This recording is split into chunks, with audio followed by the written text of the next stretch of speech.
terminado à noite. Ora, porquê que o silo alto não é colocado ao serviço do comércio da Baixa do Porto e do comércio de Bolhão? Com preços muito baixos por hora, 50 cêntimos por hora para quem comprasse em certas lojas da Baixa, nas lojas de um certo perímetro da Baixa e no Bolhão, com a possibilidade de à noite ser ocupado pelos jovens que vão para a Movida, com um preço baixíssimo, 50 cêntimos para quem estacionar entre as 22 horas e as 7 da manhã, criando aí sim condições para desocupar uma grande parte da ocupação do espaço público da Baixa pelos carros parados de forma desordenada e criando mais mecanismos de apoio. Quem comprasse no Bolhão, no novo Bolhão que eu sonho, reabilitado, quem comprasse no Bolhão teria o direito de ver as suas compras entregues por uma carrinha numa central de recolha no silo alto, no período de 1 hora. Esse serviço seria um serviço gratuito, isto praticamente não custa dinheiro. Mas o aproveitamento da cobertura do silo alto com um conjunto de painéis fotovoltaicos alimentava a energia do silo alto e a energia do Bolhão com enormes vantagens para a cidade. Está um exemplo de um projeto que praticamente não custa dinheiro, está lá tudo feito e que repercutia favoravelmente na vida da cidade. É à procura de ideias destas que nós temos que andar, porque não vai haver nenhuma condição financeira nos próximos anos para projetos megalómanos de investimento. Não é possível. Nós temos que procurar as sinergias, as formas de utilizar aquilo que já temos. Manuel Pizarro, eu ia lhe perguntar 2 ou 3 ideias para a campanha, mas neste diálogo já deu muitas mais e já ouvimos, e por isso eu vou passar para alguns temas da semana, que obviamente terão a participação do nosso convidado, e o primeiro a ser lançado tem a ver com o debate que houve em torno da Sociedade de Reabilitação Urbana Porto Vivo, esta semana, com a admissão de Rui Moreira. O Humberto Ferreira fez-nos uma peça para nos lançar o tema do qual iremos debater. Vejamos então isso e a seguir vamos à conversa.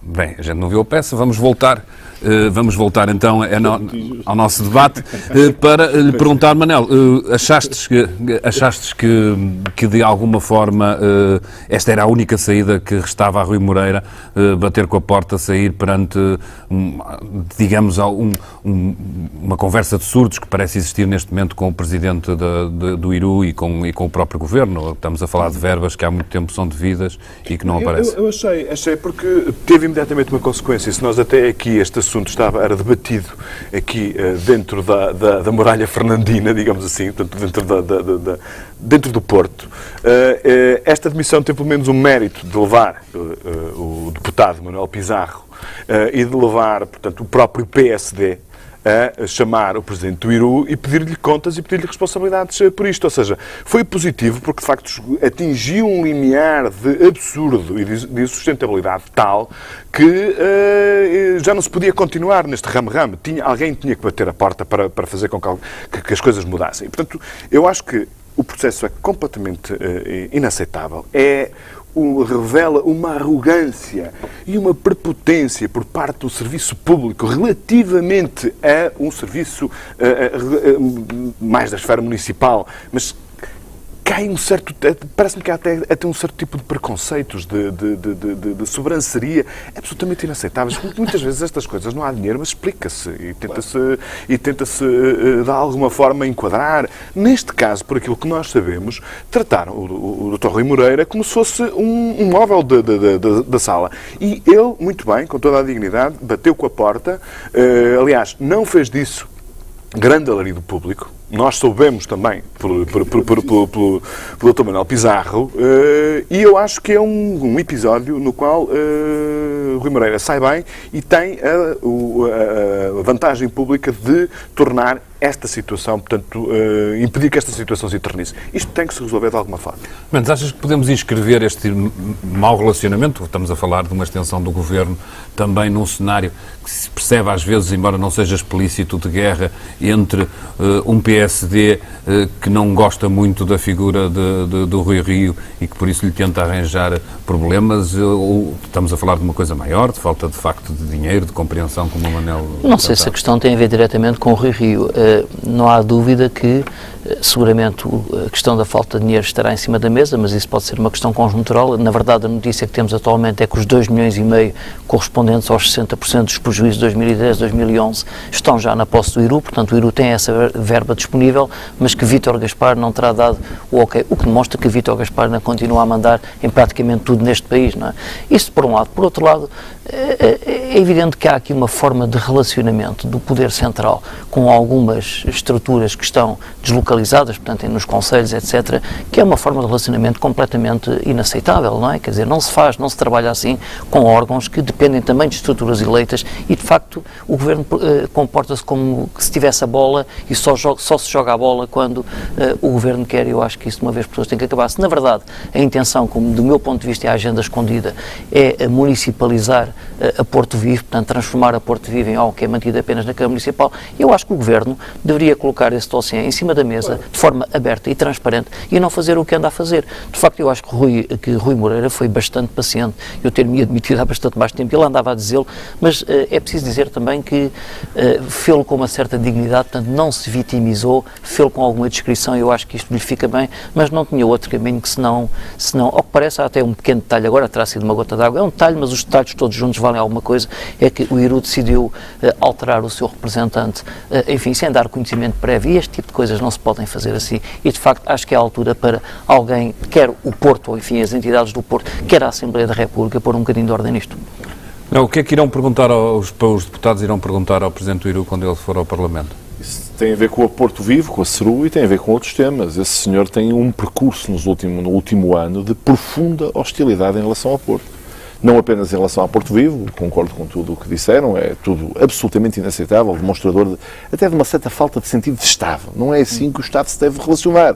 O IRU pode até ter a opinião de que não deve haver empresas de âmbito municipal, seria um profundo erro, porque o assunto da reabilitação urbana do Porto interessa a todo o país, não interessa apenas ao Porto. Mas enfim, vamos aceitar essa posição. Tem que o colocar do ponto de vista público, com lealdade e com argumentação. Não pode fazer esta espécie de truque de secretaria do Estado a sabotar uma empresa do Estado. Isto aqui é uma coisa que não é sério e que não é leal. Vamos, evidentemente, mas há outros temas. A retirada do apoio aos projetos de recuperação dos bairros, com a recusa de manter o compromisso no âmbito do programa Pro-Habita, e a miserável interrupção do programa de recuperação do bairro do Lagarteiro, quando 2/3 dos programas já estavam feitos. Quer dizer, 2/3 do bairro foi recuperado e agora o outro terço não interessa nada. O Estado português desobriga-se unilateralmente de um compromisso que foi negociado e que foi assumido entre a Câmara e o Estado, e o Estado diz que não tem nada a ver com isto. Eu acho que isto é todo um comportamento que revela falta de sentido de responsabilidade e, portanto, nós o que procuramos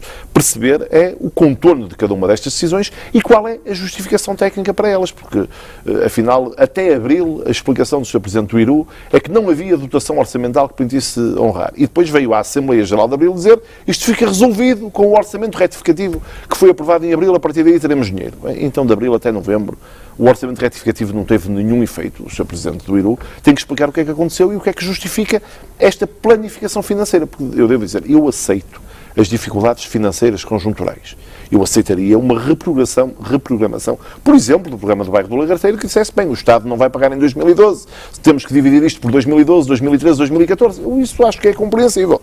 O que eu acho que é inaceitável é a suspensão unilateral dos apoios sem nenhuma justificação e sem nenhuma necessidade de explicar às pessoas o que é que aconteceu. Eu acho que isso ofende a nossa dignidade enquanto cidadãos do Porto e enquanto responsáveis, enfim, no meu caso, enquanto responsável político eleito pelas pessoas do Porto. Eu acho que isso não pode ficar assim. Isto vai ter que ser devidamente esclarecido e nós estamos disponíveis para ir até às últimas consequências. Se for necessário, eu considero que o comportamento do Dr. Rui Moreira neste processo é absolutamente exemplar. Ele porta-se como um homem do Porto que verticalmente se esforça em favor da sua cidade e que só se demite quando, francamente, é ofendido já quase na sua dignidade. Eu diria e nós que veremos quem o vai isto até substituir. às últimas consequências. Sim, vai acho que a seguir-se-ão coisas menos louváveis. Um outro assunto em que o Porto tem lutado e debatido, e nem sempre com muito êxito, é a questão da privatização da ANA e da gestão do aeroporto. Últimas notícias dão-nos a ideia de que o Governo estará disponível para congelar as taxas do Sá Carneiro durante 10 anos, enquanto em Lisboa elas continuariam a subir. Zé Mendes, achas que isto tem algum efeito ou é só um lenitivo para aquilo que se deixa cair, para muitos protagonistas políticos do Porto era essencial, que tinha a ver com uma gestão autónoma? Eu acho que isto são paliativos, não é? Eu tenho uma dificuldade em perceber, enfim, até sendo também gestor, uma medida deste tipo, quer dizer, congela-se durante 10 anos, mas o que é que vai acontecer daqui a 10 anos? Quer dizer, isso poderia ser, enfim, no presente isso seria bom, mas daqui a 2, 3, 4, 5 anos não se percebe. Nem parece que faça muito sentido um governo estar a impor este tipo de limitações a uma empresa que depois vai agir no mercado. Acho que isto não faz sentido. Eu acho que isto serve para esconder a questão essencial. E a questão essencial é que para um aeroporto que fosse competitivo e que servisse como deve servir a região norte, era preciso que tivesse uma gestão que não fosse integrada ou comum com a gestão dos outros aeroportos. E, portanto, a questão de fundo aqui é esta: era necessário, absolutamente necessário, que a privatização fosse feita ou a concessão fosse feita a entidades separadas que depois pudessem trabalhar em concorrência, o que desde logo tem um requisito, é haver uma regulação forte, mas isso faz parte das sociedades democráticas que funcionam por regras de mercado. Tudo o que não seja isso, acho que francamente vai funcionar mal. Já agora, uma pequena nota, eu acho que aqui o Porto e a região norte comete alguns erros estratégicos. Eu acho que a pressão para que as coisas tivessem sido feitas da forma que deviam ter sido e não como foram feitas, deve vir de todo o norte e não apenas do Porto. O Porto assume isso na primeira pessoa. Muitas vezes, acho que comete um erro ao esquecer o resto do norte e também o norte, muitas vezes, eu sei disso, falta à chamada e também não é capaz de fazer ver ao Porto e à área metropolitana do Porto que se trata de um ativo que é importante para toda a região e todos é que devem pressionar. E, quiçá, a história poderia ter sido diferente. Rui Rio veio dizer que queria ainda cláusulas para proteger o Sá Carneiro depois da compra de ano. Não, ainda é possível, e faltando até isto que eu também gostava que tu falasse um bocadinho, porque de facto o Porto fez algumas iniciativas, mas pareceu tudo muito restrito à própria área metropolitana e não foi capaz de ir buscar outros presidentes de Câmara, pelo menos foi essa a imagem que nos foi passada.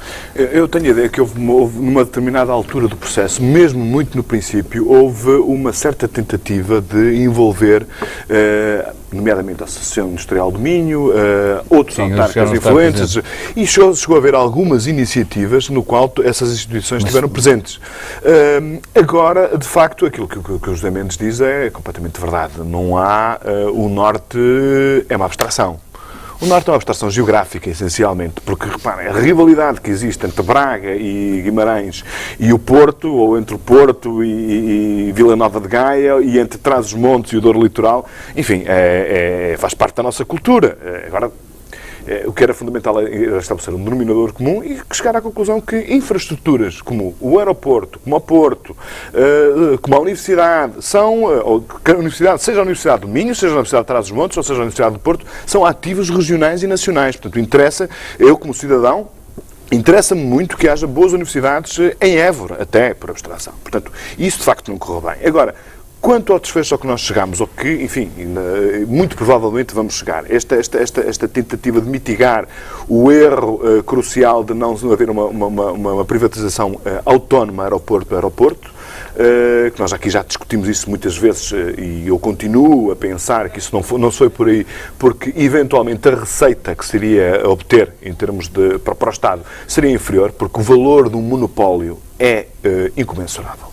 Isso é incomensurável e o Governo fala muito da competição e da concorrência, que é necessária na dinamismo económico, etc. Neste caso, concreto, está a criar mais um monopólio perfeito, em termos de que é a gestão da nossa rede aeroportuária. Portanto, isso vale muito dinheiro e o Governo foi por aí porque precisa mais dinheiro que outra coisa qualquer.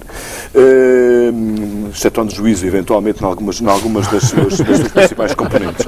Mas, neste caso em concreto, parece-me que a pressão política, no sentido de alguma forma de mitigar os impactos. Eu, na semana passada, tinha uma ideia e deixei-a aqui. Entretanto, estudei melhor o assunto e parece-me que isto pode funcionar, porque quem comprar a ANA vai comprar, uma das coisas que nos ativos compra é a concessão. E se a concessão impuser que durante 10 anos o aeroporto de Sá Carneiro não pode aumentar as suas taxas, enquanto que o aeroporto de Lisboa, as taxas podem crescer até 40%. O que isto quer dizer é que a competitividade relativa do aeroporto de Porto relativamente ao aeroporto de Lisboa se aumenta. É um pouco como aquela questão, portanto, que a Alemanha fez na última década, congelou os custos do trabalho, enquanto que todos os outros países da Europa aumentaram os custos de trabalho. A Alemanha hoje é um país extremamente competitivo e o resto da Europa não é nada competitivo. É uma relação um pouco parecida com esta. Portanto, se isto ficar consagrado e se quem ficar com a EANA assinar estiver disposto, porque depois a própria concessão é negociada, não é? Se estiver disposto a aceitar isto, que eu acho, e concordo também com o José, que diz, isto é uma ingerência já demasiado excessiva naquilo que é a liberdade de gestão de quem vai pagar cerca de 2.500 milhões de euros por isto, não é? Mas se isso ficar consignado, eu acho que, não sendo tão bom como haver uma gestão autónoma, já é, pelo menos, uma forma de defender o aeroporto do Porto daquilo que é o interesse normal, a estratégia normal de uma empresa numa situação de monopólio, que é apostar no elo mais forte, portanto, e deixar desinvestir um pouco do elo mais fraco. Há aqui só para acabar aqui mais uma questão que eu acho que vai ser muito interessante. Será que as pessoas do Algarve deram conta desta cláusula? E se deram conta desta cláusula, não vão querer exatamente a mesma coisa? David, deixa-me só já agora antes de... Isso por razões de mercado, eu já disse aqui na semana passada que, apesar de tudo, há aqui uma eventual boia de salvação, é que há um mercado do Norte de Portugal e da Galiza que é um mercado importante e que será, porventura, necessário para viabilizar a manutenção de uma operação interessante no aeroporto do Porto. Isso por razões de mercado, o aeroporto do Porto puder aumentar as taxas, não o vai fazer. O mercado, por razões de mercado, pode fazê-lo, sem perder competitividade. O mercado é algo dinâmico, não é? Nomeadamente, se Lisboa aumentar 30%, o Porto pode querer aumentar. E num horizonte de 10 anos é completamente difícil fazer essa previsão. Quer dizer, como é que é possível impor? Eu acho, francamente, que nenhum consórcio aceitará uma cláusula dessas no caderno de encargos, no contrato, não é? A menos que tenha lá uma ou outra rota de fuga para alterações das situações de mercado. Também acho isso. Porque a subida das taxas aeroportuárias em condições de mercado favoráveis é uma arma que qualquer empresa utiliza e que a região utiliza também. Apesar, ainda vai a tempo de se aceitar a ideia que defendeu de suspender a privatização. Eu quero colocar duas questões prévias e depois avançarei para essa resposta. As questões prévias são estas. O que é que me parece particularmente estranho? Há um discurso nacional que já vinha do tempo do governo PS, inclusive do governo de que eu fiz parte, que é o discurso de que a operação aeroportuária em Sacraneira, no Porto, é deficitária, dá prejuízo à ANA. Eu não sei se isso é verdade ou se é mentira, mas acho estranho que ninguém queira mostrar as contas desagregadas dos aeroportos. Acho que há um problema de transparência aqui. Desculpem, se isso é verdade, mostrem as contas do aeroporto do Porto para nós vermos. Porque eu acho estranho que, sendo a opção pela privatização em bloco, que os adeptos dessa privatização em bloco não queiram enunciar, mostrar com argumentos, com números, que de facto isto aqui no Porto é assim tão deficitário. Desconfio que não devem ter razão, senão já devíamos ter visto os números. E o segundo aspecto que me parece muito grave é que há um compromisso assumido pelo Governo, pela Junta Metropolitana do Porto, de consultar a Junta antes do caderno de encargos, que agora foi substituído, porque agora consultarão a Junta antes do caderno de concessão. E não se cumprem os compromissos de Estado. Quer dizer, a Junta é convocada para uma reunião e uma semana antes o Conselho de Ministros aprova o caderno de encargos. Eu acho que isto é uma falta de respeito institucional pela Junta Metropolitana do Porto. E revela uma atitude do Governo, que é uma atitude, de facto, já de centralismo doentio. O centralismo no país existiu sempre, nós já conseguimos distinguir apenas entre o centralismo esperado e o centralismo patológico, doentio, que é exacerbado, que é o que este Governo dá amostras, e este caso da privatização do aeroporto do Porto é um caso igual a este. Mas ainda iremos a tempo da tal suspensão? Eu acho que temos que ir a tempo. Eu acho que temos que ir a tempo, porque eu acho que, também nesta matéria, o Partido Socialista tem que assumir as suas responsabilidades. Eu não aceito que o aeroporto seja privatizado, criando o único monopólio privado de aeroportos dos países desenvolvidos. Não há monopólios privados de aeroportos em nenhum país desenvolvido. Só no país chamado Portugal, onde o Governo faz um discurso imenso a favor da concorrência e da economia de mercado, é que se vai fazer um monopólio privado. Os monopólios têm todos os defeitos possíveis, os privados têm mais defeitos ainda que os públicos, como é evidente, que é o que vai acontecer. Eu não posso aceitar que isto seja definitivo. E se isto for definitivo, eu acho que nós devemos indexar a operação do aeroporto do Porto a uma decisão que é política, que nem precisa de ficar em caderno de encargos nenhum. É que ele pode ser nacionalizado outra vez, se verificar que o interesse da região norte, que a região norte não é uma abstração do ponto de vista político, claro, mas não é uma abstração do ponto de vista dos interesses das 3,7 milhões de pessoas que moram no Norte e que têm direito a que os instrumentos de promoção da sua economia num mundo globalizado e competitivo sejam valorizados e o aeroporto é seguramente um desses principais instrumentos, não pode ser deixado para segundo plano em nome da tentativa de criação do ambiente económico que conduz à construção do novo aeroporto em Lisboa, que é aquilo que uma parte das empresas que concorrem à privatização da ANA verdadeiramente deseja, porque as empresas de construção civil não concorrem a este processo para operar aeroportos, concorrem na expectativa da construção do novo aeroporto em Lisboa, e isso é que eu me recuso a aceitar. Aliás, isto faz parte do caderno de encargos, Claro, não é? claro. Que tem que desenvolver, portanto, a única preocupação que existe relativamente à manter rede o aeroportuária hub em Lisboa. é estudar o desenvolvimento do novo aeroporto de Lisboa. Claro, o aeroporto do Porto não existe, será por é isso- paisagem. Não será estranho a isso o facto de haver muitas empresas construtoras que são concorrentes à construção? Sim, são associadas aos concorrentes. Estamos a claro. caminhar rapidamente para o fim. Eu não resisto ainda a debater um tema que tem a ver com o Partido Socialista. Em Matosinhos multiplicam-se os candidatos e as confusões. Assististes mais ou menos aos últimos episódios picarescos sobre esta crise ou os